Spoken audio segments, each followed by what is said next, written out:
What's going on, guys? Welcome back to the channel. Today's video, going to go over the trades we end up taking today inside the Discord, as well as the game plan going into tomorrow. So, this is what we ended up looking like today. Going into today, market was still bullish. We look here on the 30-minute here. We have the 7:15 calls for this week's call set contract we're watching. So, this 30-minute chart, you guys can see, as long as this chart's crossed, you guys can see we're in a bullish trend, and my chart is messing up.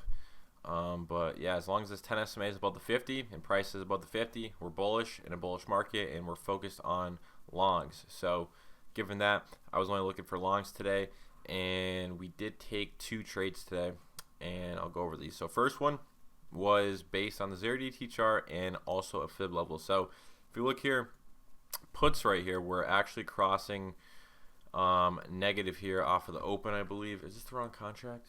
That is the wrong contract. I think it's this one, 708 put. So right off open, you can see this was starting to cross down here, like right at 9:45. I got in on this pump up in here. I think after it started to wick down a little bit, after we saw a little bit of rejection, I got in this at if we go over to ES, I got in this at let's see, hold on, let me pull up ESM, because this fib level was a little bit different, or not a little bit different. It was, I was using the ESM contract just because of how the 0DT chart looked. Since we were crossing negative, I liked where we're at on, you know, this fib chart, and that 0DT chart looked pretty nice. So right off open, I am longing 46, so I got a little bit below this fib. 46 went up to 59, which was nice. Wasn't anything crazy though. There was no reason for me to sell this yet because we didn't hit any like resistance on the 0DT chart. Like, if anything, I would have loved to see this call chart here go and rip all the way up to the 50. If we ended up ripping all the way up to the 50 up in here, that would have been 100% an area I would have taken profit at, and that would have been probably like 25-30 points at that point on ES. So, you know, even though we were up like 13 points, there's no reason to start taking profit yet. That's just not how you do the fib trades. I'm looking for at least like 20-25 points. Usually it's always 25 points, but if we line up with like 0DT 50 and we're up 20 points, I'll take half off just because we're at a key spot. But definitely nothing less than 20 points on the fib trades. So that was kind of the reason behind that. And I ended up stopping break even on that one just because the 0DT chart ended up looking like it was going to cross, and it did cross, but it just ended up giving out. So if we look here on the puts, you guys can see we ended up starting to cross right here, and the 50 was up at one point, like probably for like 10 minutes, and then once we slammed back down here, 50 turned down. And yeah, I mean, I would have been stopped out of this anyways just because the what's it called, or no, this is actually a different fib trade I took. So after we got break evened on that first trade, which was at, let's see, I'm gonna see what time we got break evened at, so 10:32. So that was, yeah, it was all the way down in here. I didn't feel like holding this all the way back up to the 50. I knew I would have been, you know, down a decent amount if we got all the way down in there. And we had this crazy wick here at 10:50, and actually this is the candle I went long on right here. So I went long again at 11:02. So that was okay. That actually wasn't during this candle. That was during this candle right up in here. And the reason was, again, it's another fib level, but this time it's on the regular ES chart. I know it's a little bit confusing, but I did like this level a lot, kind of better than the previous one, just because it lined up more with the 30-minute 50. And again, this was another break-even trade I ended up taking, and this was because the 0DT chart was starting to cross. So I just didn't feel like being in the trade when we kind of have like conflicting bias on what's going on here. I know 30-minute chart on the weeklies look good, but at the same time, I don't want to be in along when the 0DT chart is crossing, because there's going to be times where we do lose the trend, and that 0DT chart crossing could save you. So, you know, it was just a safer bet here to get out of this trade because this chart was starting to cross up in here. So I ended up getting break even on that. Two break even trades for the day on ES, and then we were in some swings, which I'll go over here. So this is where kind of the like high quality setups are coming from right now, just because you know, a lot of names are ripping, a lot of good setups on individual stocks. So if we look over here on ONDS, I told you guys I was in this, and we finally ended up hitting a really good one here on ONDS. We ended up hitting 140% was the peak, 140-150% up in here. And yeah, reason being I did not stop out on Friday was because of what the higher time frames ended up looking like, as well as the monthly contract. So if we go over to the monthlies now, you guys can see this is the weekly contract. Everything, looked pretty good.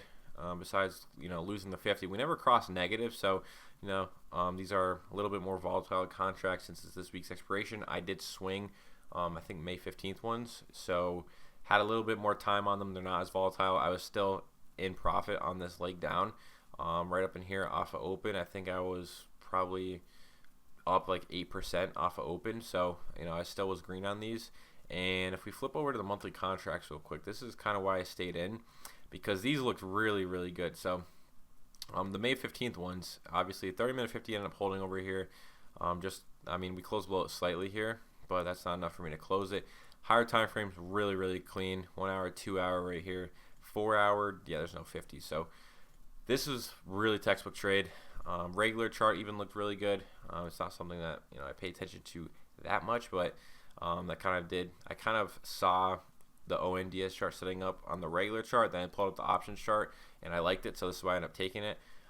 So yeah, I just ended up buying this dip down in here. I think we actually grabbed this all the way back in here, I think, last week. We've been holding this for probably almost a week. Probably like, 5 days, just about. I think I grabbed it last Wednesday, and this was a really, really nice move. 140% on that, and that was the setup. And then APLD we also took, which, let's see here. Again, it was kind of like, this chart was a lot like uglier, I'm not going to lie. Let's see, 30-minute. Yeah, you can see this chart right here.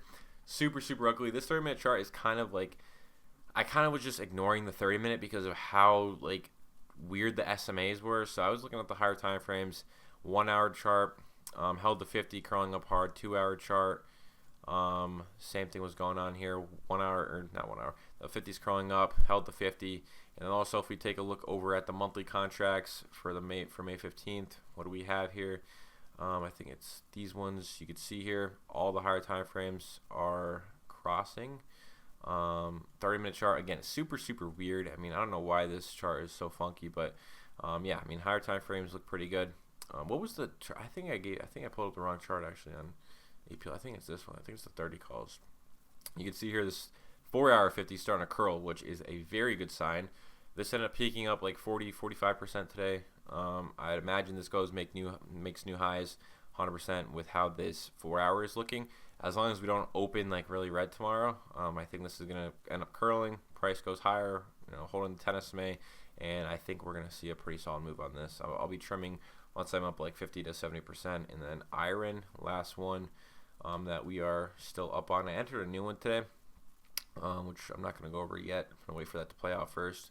Iron, same thing. I mean, kind of waiting to see what this 4 hour does. If this 4 hour ends up curling, if we need like a green candle on the 4 hour, and then this 50 is going to end up curling, and we're going to see a fat move out of it. This 30-minute chart, super, super weird, super choppy price action. So this chart's kind of irrelevant at the moment. We need this to kind of go and cross for now, for me to have more conviction in it. But higher time frames are just coiling up here. 1 hour is up super hard. 2 hour chart, super hard. And obviously we need to see this 4 hour 50 sort out and curl up. So those are the really good setups right now that I'm in. I went over these last week as well, but Cypher was a really good one. If we pull it up, I think it's already here somewhere. Yeah, I went over these yesterday, but the monthly charts on these look really, really good. I mean, 10 SMAs up, really hard. You could have entered this on Friday on this little dip. Looked really nice.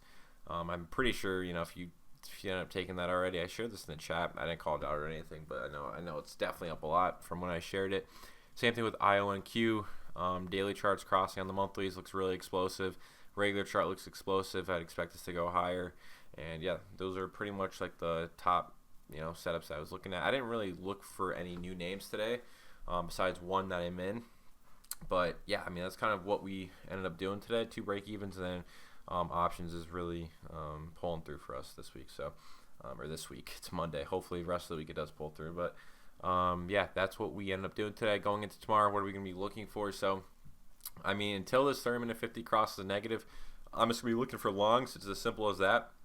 System's very what's the word? I don't even know what the word is, but there's always play for both sides. Most likely, I mean, I doubt I'd be playing the downside tomorrow, just because we have all these higher time frame 50 SMAs in the way to kind of get through first before we can actually be confident in a drop. So for tomorrow, going to be looking for longs. So that means the 0DT call across in the 5-minute or some sort of fib level that we can long. So the fib level that I'd want to take would be the most likely this 7130 again. And that would probably line up with the 30-minute 50. But other than that, I don't think there's really anything else I'd be open to taking. Like a put cross tomorrow, I don't think I'd take unless we're closing well below the 30-minute 50 and we're crossing negative. But yeah, other than that, I really don't want to be shorting, given higher time frames are all pretty bullish.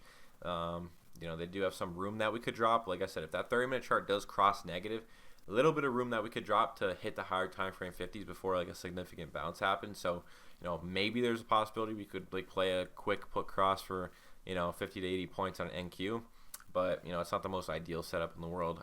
I'd want to see a long setup tomorrow. So yeah, that's all I got. If you guys enjoyed, drop a sub, join the Corey if you want to learn. I'm out. Peace.